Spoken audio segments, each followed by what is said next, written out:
You think you know what wet is? Yeah, think again. Okay, quick question for you right now. Are you wet? And I know exactly what you're thinking. In the shower? Yep, you're wet. Caught in a downpour? For sure you're soaked. Heck, you're made of like 60% water, so you have to be wet, right?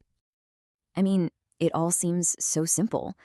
But what if I told you, you've never actually been wet in your entire life? So here's the paradox. To actually be wet, a solid surface has to have liquid on it. It's all about observing moisture, not just, feeling it. Think about a rock that you pull out of a river. Water is physically on its surface. That makes the rock, by definition, wet. Okay, now think about yourself. Is it really the same thing? See, water coats the rock's surface. But your skin, it's different. It has all these specialized receptors that just sense moisture and temperature changes. You feel wet, but you aren't actually in a state of wetness. Sensing it is not the same as being it.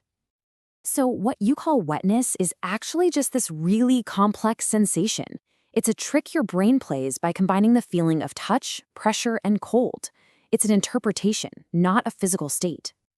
So the crucial point, the big takeaway is you're not wet. You can't be. But you are incredibly good at making other things, like your clothes or the bathroom floor, very, very wet. Kind of makes you think, doesn't it?